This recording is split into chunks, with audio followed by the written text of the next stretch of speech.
Hello, Nazi here, your friend and your tutor in the next few minutes.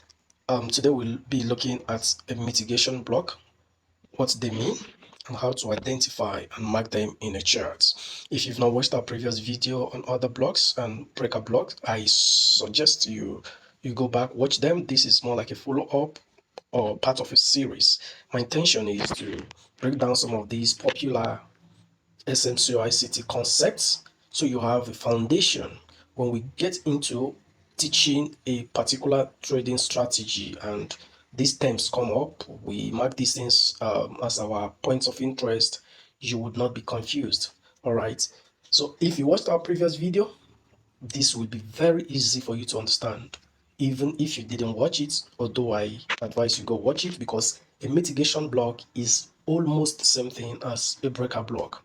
All right, even a lot of people on the internet use both of them interchangeably. And as a matter of fact, some people think mitigation blocks are also breaker blocks, but they are not exactly the same thing. So in this video, we're going to be breaking down what a mitigation block is, how you can spot them and mark them, and see how it works in the chart, right?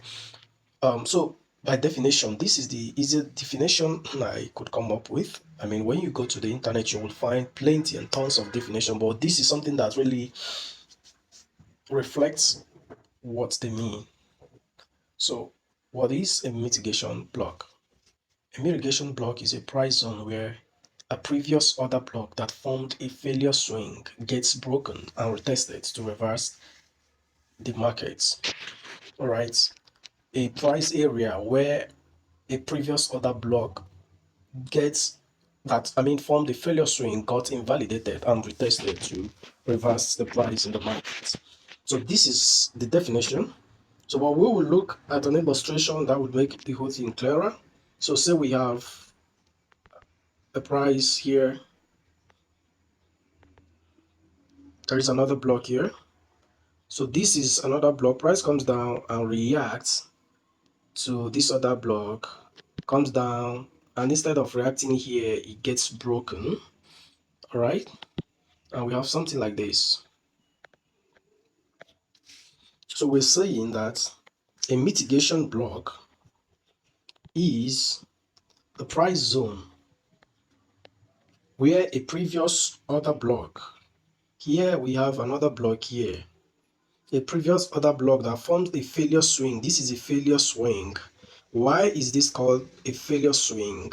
The reason is simple, because it was not able to take out this high here. It could not take out this high here. Usually the movement of the price in an uptrend is a higher high, higher low, higher high, higher low. So when price comes down to the demand zone and goes up, it's expected that it will take the previous high to form another higher high. All right, and these previous highs, these are the swing points in the market, right? So this other block here is the origin that forms the move that was unable to take out this high here. Therefore, this becomes a failure swing. A swing that, of course, we could call it a weak demand zone, a weak order block, or whatever. Yeah, because it was not strong enough to push the price above this previous high. It looks like what is happening is that the bears have come into the market and they have overcome the bulls, the buyers, and they are strong, and so the bulls could not push the price above this previous high, and so the price reversed, came down, and broke past this origin, the other block here that caused the first move. So that other block in the origin that caused the failure swing is what we refer to as our mitigation block, which I marked with this rectangular shape here. All right. So what happens is that price would return back to this point and continue selling down. All right, this is in a bullish scenario. The same is also true for a bearish scenario. All right, so you have, you have price make this move. This is a bearish scenario.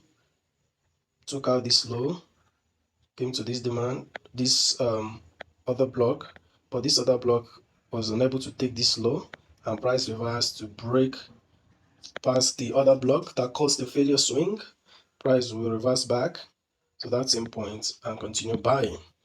So this is what we call what a mitigation block. It appears a lot of time in the market. All right.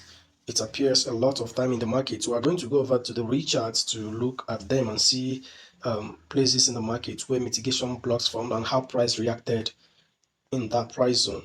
So if you've watched the previous video, like I said earlier, you would see that a mitigation block is just same thing as a breaker block. The only difference is something I want to show you now, just to refresh your memory. In a breaker block, price comes this way, goes this way, goes this way, goes this way. This is for a bullish market. Takes this, let's go another one.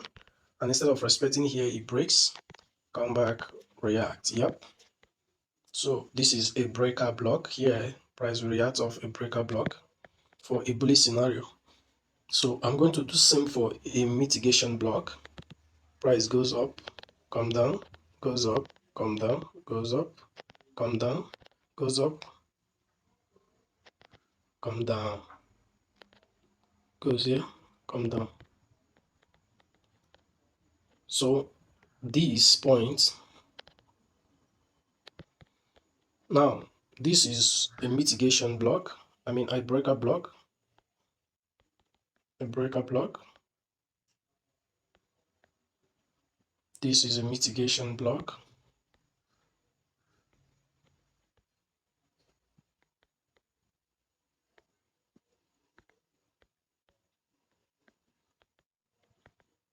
For a bullish scenario. So these two are what? These two are PD arrays. They are points in the market where price reverses. Yeah. So what is the major difference? What is the major difference in these two? What is the major difference in these two? It's simple, yeah. In a breaker block, how is it formed? A breaker block is formed when price makes a high, a low, a higher high, and a lower low. Price makes a high, a low, a higher high, and a lower low. Then price comes back to this point, the failed order block, and sells down. However, in a mitigation block, this is how it forms. Price makes a high, makes a low, makes a higher low, and makes a lower low. Price makes a high, makes a low, makes a higher low, makes a lower low. Then price comes to this failed order block and sell down. Now, that is one way you can spot the difference between a breaker block and a mitigation block, how they are formed using higher highs and higher low, lower highs and lower lows. Another way to easily spot the difference is to see that in breaker blocks, price takes both the buy side liquidity and the sell side liquidity. It takes both out before price comes back to the failed order block.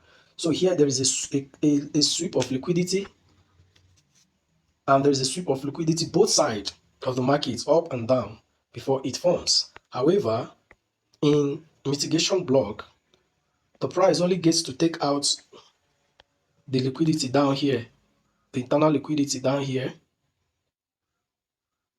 or the sell side liquidity here. It doesn't take out the buy side liquidity on top. So here remains protected. Here it remains protected in the case of the breaker block. So here the price could not take out this liquidity here to clear it out. And what we have is a failure swing, a swing that could not take the previous high. This same is true for the bearish market. So this is the major difference between a mitigation block and a breaker block. A breaker block takes out both sides of the liquidity, the sell side and the buy side, while a mitigation block does not take the buy side liquidity depending on the trend. It takes just one side of the liquidity, one side of the liquidity. So this is basically the difference. If you've not watched the last video, you should, so you get a clearer picture of what a breaker block is. So let's look at a few examples, say one or two quickly, and you go and baptize yourself and see if you can find other examples of mitigation blocks on your chart. Okay, let's use this quickly. So here is a good example of a bullish market or a bearish mitigation block. Okay, so we have price making a series of highs and higher low, higher high, higher low.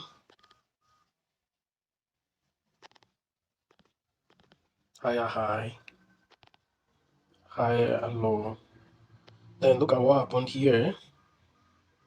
It came down to this demand zone and went up. But instead of going to break above this, it came down. It paused and started coming down, and it broke beyond the origin that caused this upward move. So it broke down, right? And this is what we said about what a mitigation block. A mitigation block forms the other block that forms a failure swing. A failure swing. So the other block here that formed the failure swing is where the mitigation block is marked. So we're expected to mark here, then price comes, come here, tap, and start selling down. So that is the scenario we have in this chart here. So let's see what happened. So we marked this origin. The last downward candle or down close candle before the upward move is our other block. So here we're going to mark this as our other block, right? So you see what happened. Price broke down, came up, and so down. This is one example, not a perfect one because we're not really doing a typical top-down analysis. We're just looking for random places in the chart where we see such scenarios play out. So we can look at another example, and see, okay, this is another perfect example. This is another perfect example. We have price make a series of higher highs and higher low, higher high, higher low. This place, it made a high that could not take up this high here. Then it broke down. What would happen? Price would let her go back, tap to the mitigation block and sell down. So this is another example. We have a demand zone here or another block here that's caused the move. This is where price came to react and sold down. This is another example. Let's see if we can find another one in the markets. By the time we begin to use this to, trade, by the time we infuse this to our trading strategy, you will see the power of mitigation blocks. This is another good example, but we have price made a high, made a higher low, made another high that could not take the previous high, and so on. So our expectation is that price will do what? Come to this other block that formed the failure swing and react. Let's see what happened, if it reacted or not. So we're going to extend this.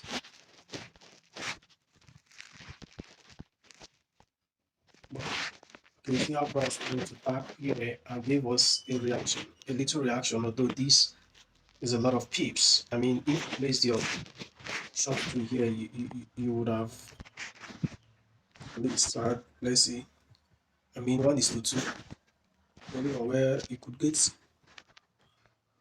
1:3, and it's not really bad. Right, so let's look for another example in the markets, maybe the last one now. Something that, okay, we have another one here,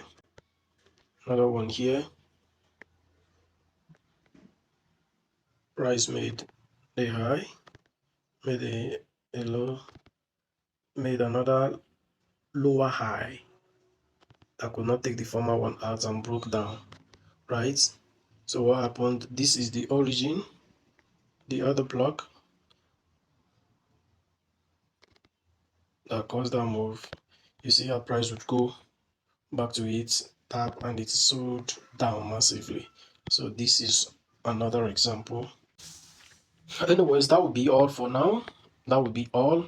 So I advise you go back after watching this video to backtest on your charts and see how these things work in real time. All right, if you've not subscribed to our channel, please make sure you subscribe, hit the like button and even the notification bell so that you can get notified when I drop awesome videos like this. See you at the top.